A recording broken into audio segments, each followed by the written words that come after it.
Башкирские сказки, часть первая. Всех приветствую на своем канале. Сегодня мы с вами познакомимся с башкирской сказкой, которая называется Акъял-Батыр, что означает белогривый богатырь. Будет интересно? Подписывайтесь на канал, давайте начинать. Башкирская сказка Акъял-Батыр. Это было очень давно. На отрогах старой горы Урал был один башкирский аул. Жил в этом ауле бедняк Батырша с женой. Бедна была их жизнь. Ни земли, ни скота, ни птицы у них не было. Хлеб тогда сеяли только богатые, и то очень мало. Трудно жилось беднякам. Кормились тем, что украдкой ловили рыбу и собирали ягоды. Особенно трудно было зимой. Баи не разрешали рубить дрова, и бедные люди сидели в холоде. Они украдкой собирали хворост и грелись у очага. Однажды в холодную зиму у них не было дров. В самую полночь Батырша с женой пошли в лес и нарубили себе дров. Наутро баи узнали об этом и наказали его сотней ударов плетью, а потом связали его вместе с женой и отвезли далеко-далеко в глушь Урала. На новом месте жизнь была еще тяжелее. Но вот пришла радость. У них родился сын, мальчик с длинными русыми волосами. Дали они сыну своему имя Акъял-Батыр, что значит белогривый богатырь. Рос ребенок не по дням, а по часам. Прошло несколько лет, и Акъял-Батыр стал рослым молодцом. Начал ходить охотиться на птиц и зверей, помогать отцу. Зажила семья сытно. Отец с матерью не могли налюбоваться на сына. Когда Акъял-Батыру исполнилось 15 лет, родители его умерли. Сильно горевал Батыр, но делать нечего. Решил он пойти посмотреть, как люди живут, ведь в лесу людей совсем не было. Может быть, они дадут мне хороший совет и научат жить, подумал Акъял-Батыр. Взял Акъял-Батыр лук и стрелы, привязал к поясу острый булатный нож и отправился в путь. Долго шел Акъял-Батыр, много пересек он гор, лесов и рек и остановился на отдых у подножия высокой горы. Лежит Акъял-Батыр и видит человека, который изо всех сил что-то делает, поднимая клубы пыли. Встал Акъял-Батыр, подошел к человеку и спрашивает: «Эй, человек, кто ты и что делаешь здесь?» А человек отвечает: «Видишь, горы переставляю, а зовут меня Тау-Батыр. Долгие годы живу я в этих горах и не видел ни одного человека. А кто ты сам будешь?» «Я Акъял-Батыр. Покинул места, где родился и вырос. Хочу посмотреть, что делается на белом свете». «Возьми меня с собой», — сказал Тау-Батыр. «Что ж, идем. Вдвоем веселее идти», — отвечает Акъял-Батыр. Долго-долго шли они по горам и никого не встретили, кроме зверей. Шли они по дремучему лесу и вдруг слышат шум и треск. Недолго пришлось им идти. Видят человека, который выкапывает деревья с одного места и пересаживает на другое. Подошли батыры к человеку и спрашивают его: «Егет, что ты делаешь?» А тот и говорит в ответ: «Я Урман-Батыр. Видите, деревья пересаживаю. Уж очень тут лес густой. А вы сами кто такие?» «Я пошел посмотреть на белый свет и встретил Тау-Батыра», — ответил Акъял-Батыр. «Возьмите меня с собой», — говорит им Урман-Батыр. И вот 3 батыра вместе отправились в путь. День идут, 2 идут. Дни сменялись ночами, за ночами наступали дни. Однажды, когда 3 батыра прошли уже много гор лесов и рек, увидели они избушку. Но ни в избушке, ни около нее никого не было. Поблизости паслись большие табуны диких коней. Неподалеку была деревня, в которой тоже не было ни одного человека. Тогда Акьял-Батыр и говорит: «Долго раздумывать нечего. Ты, Урман-Батыр, поймай одну кобылицу, закали ее и свари мясо. А мы с Тау-Батыром пойдем посмотрим, что есть в окрестностях». Когда друзья ушли, Урман-Батыр наточил нож и отправился к табуну. Там он выбрал жирную кобылицу, зарезал ее и стал варить мясо в огромном котле. Вдруг слышит, кто-то стучится в дверь. «Кто там?» – спрашивает Урман-Батыр. «Я гость», – слышится голос из-за двери. «Если гость, то входи», – сказал Урман-Батыр и открыл дверь. Перед ним стоял старик-карлик, сам ростом в четверть, а борода в 1000 четвертей. «Неси меня в избу», — говорит старик. Урман-Батыр внес старика на руках в избушку. «Посади меня на почетное место», — говорит старик. Урман-Батыр усадил его на почетное место. «У тебя варится полный котел мяса. Дай-ка мне поесть», — говорит старик. Урман-Батыр достал из котла большой кусок мяса и дал старику. Старик-карлик сразу съел мясо и говорит: «Дай еще». «У меня есть товарищи, они ушли в лес. Это мясо варится к их приходу». «Не хочу я ничего слушать. Давай мне скорее мясо», — сердито крикнул старик.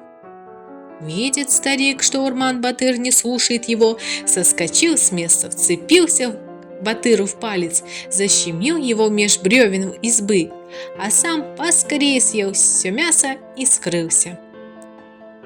Урман-Батыр выдернул палец из щели, содрал себе кожу и задумался. Что теперь делать? Что я отвечу товарищам? Нет, одним ответом их не накормишь, а они вернутся голодные. Недолго думая, поймал он вторую кобылицу, заколол ее и опять принялся варить мясо. Вскоре возвратились его товарищи.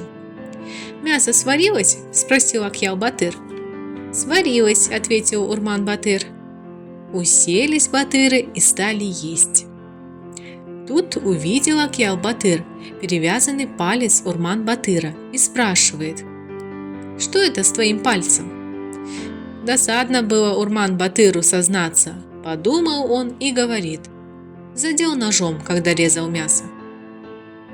Досыта наелись они жирного мяса и легли спать. Наутро говорит Акьял-Батыр Тау-Батыру: «Мы с Урман-Батыром пойдем в лес, а ты сегодня оставайся дома и приготовь нам чего-нибудь поесть». Ушли товарищи в лес. Тау-Батыр поймал из табуна лошадь, заколол ее и начал варить мясо. Вдруг слышит он, кто-то сильно стучится в дверь. «Кто там?» – спрашивает Тау-Батыр. «Я гость, открой». Слышится голос из-за двери. «Если гость, то входи», – сказал Тау-Батыр. Открыл дверь и видит старик. Сам ростом в четверть, а борода в 1000 четвертей.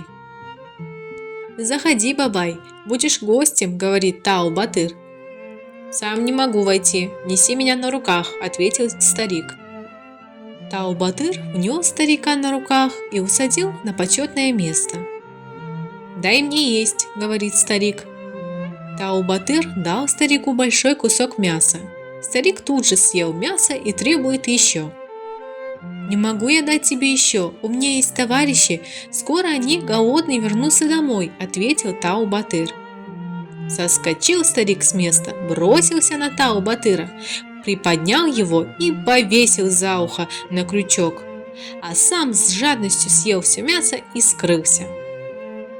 У Тау-Батыра разорвалось ухо, он упал с крючка и долго лежал на полу. Потом он вспомнил о товарищах, встал, поймал другую лошадь, заколол ее и начал варить мясо на второй раз. Вернулись Акьял-Батыр и Урман-Батыр из леса, и все сели за еду. Когда поели, Акьял-Батыр рассказал о тех местах, где они были, о том, что видели, а потом увидел завязанное ухо Тау-Батыра и спрашивает: «Что случилось с твоим ухом?» «Когда ловил лошадь, она легнула и задела мне ухо копытом», — сказал Тау-Батыр. «Что это с вами? Один палец себе ободрал, а другой ухо разорвал. Ладно, завтра я сам останусь дома и все узнаю. Посмотрим, что случится со мной», — сказал Акьял-Батыр. На утро товарищи ушли в лес, а Акьял-Батыр остался дома. Он поймал лошадь, содрал с нее шкуру и начал варить мясо. В это время послышался сильный стук в дверь. «Кто там?» – спросил Акьял-Батыр. «Я гость», – послышался голос. Открыл Акьял-Батыр дверь и видит, стоит старик, сам ростом в четверть, а борода в 1000 четвертей. Долго стояли они и смотрели друг на друга. «Неси меня в избу», — сказал наконец старик. «Шел сюда сам? Заходи сам и садись», — ответил Акьял-Батыр. Вошел старик сам в избу и уселся на почетное место. «Дай мне мясо», — крикнул старик, как только сел. «У нас гости не требуют угощения. Руки есть у тебя? Доставай, сам ешь», — спокойно ответил Акьял-Батыр. «А ты еще вздумал со мной спорить?» – грозно крикнул старик и бросился было на Акьял-Батыра, но тот быстро схватил его и привязал за бороду к двери. Старик стал рваться, метаться, наконец ободрал бороду и убежал. Акьял-Батыр догадался, что этот старик одному из товарищей содрал кожу на пальце, а другому разодрал ухо. В это время вернулись Урман-Батыр и Тау-Батыром. Он показал им на бороду и спрашивает: «Верно, что он вас поборол?» «Да, Батыр, так это и было», — ответили товарищи. «Раз так, то нам нужно разыскать этого старика и наказать», — сказал Акьял-Батыр. Батыры наелись, напились, взяли оружие, сунули в мешок бороду старика и отправились в путь. Долго шли батыры, прошли много рек и лесов. Когда поднялись на высокую гору, то увидели, что впереди кто-то быстро убегает от них. Акьял-Батыр закричал: «Друзья, вон тот старик-карлик, он убегает от нас, скорее за ним!» И все 3 батыра побежали за стариком. Но на самой вершине горы старик пропал, будто сквозь землю провалился. Прибежали они к тому месту, где исчез старик, и увидели большую дыру. «Ну вот что», — сказал Акьял-Батыр, — «вы стерегите вход в эту пропасть, а я спущусь вниз и разыщу этого старика». Свили они из карликовой бороды длинную веревку. Ухватился Акьял-Батыр за один конец, а другой в руках у батыров остался, и начал спускаться вниз. Спустился Батыр на самое дно, огляделся и увидел дорогу. Шел по дороге, дошел до какого-то города. На самом краю города стоит старая ветхая избушка. Вошел он в избу, а там сидят старик со старухой. Оба они худые и страшные. Стал Батыр расспрашивать их о житье-бытие.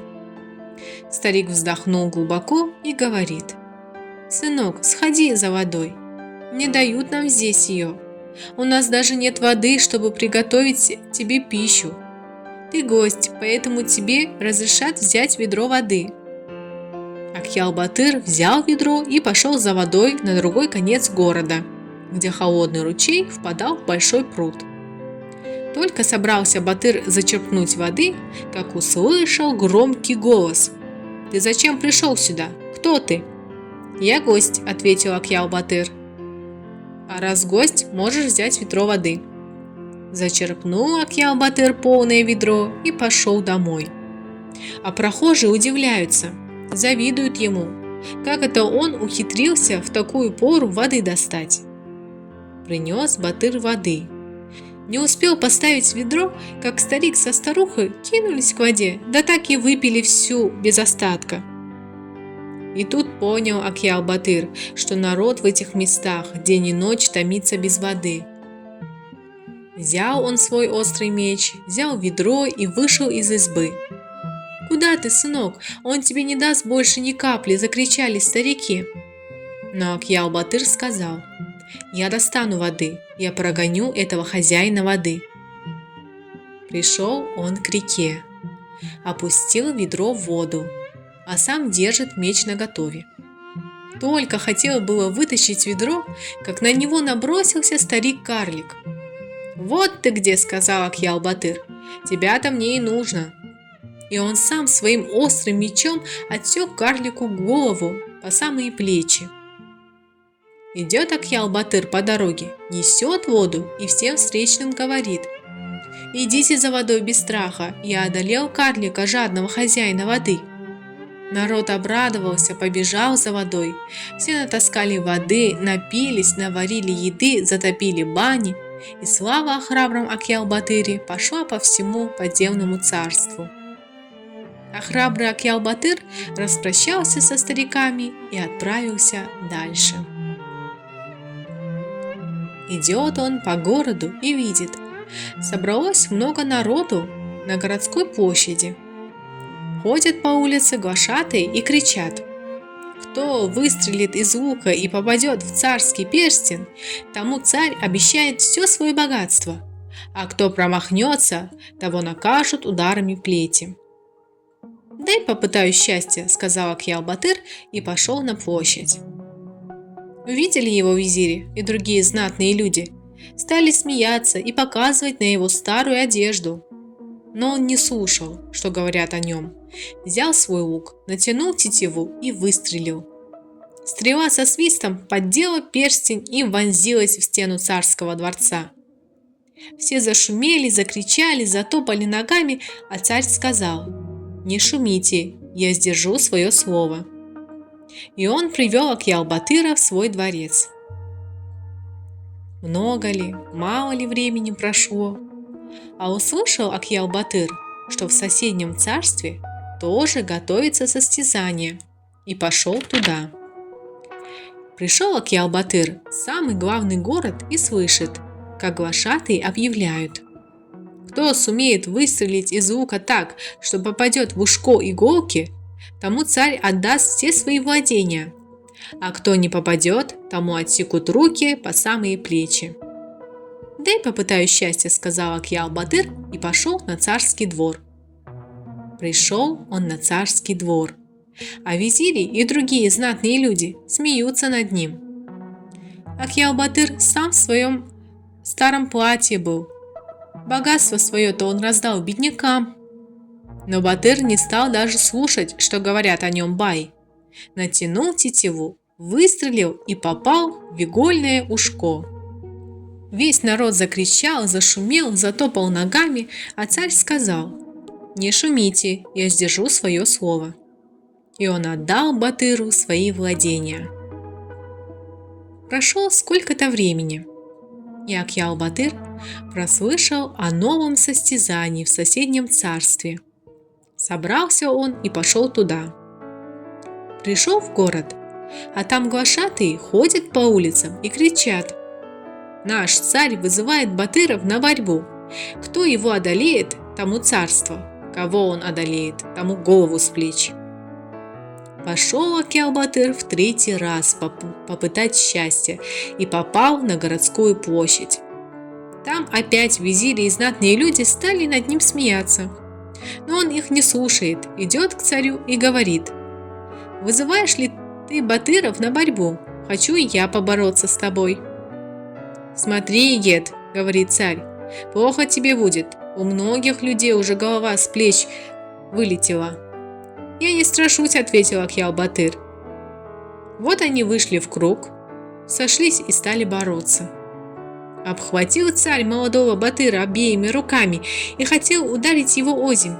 Но Акьял-Батыр вывернулся, приподнял царя, подбросил его кверху высоко-высоко, а потом подхватил на лету и поставил на землю.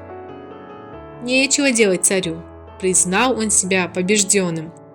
И Акьял-Батыр опять получил огромное богатство.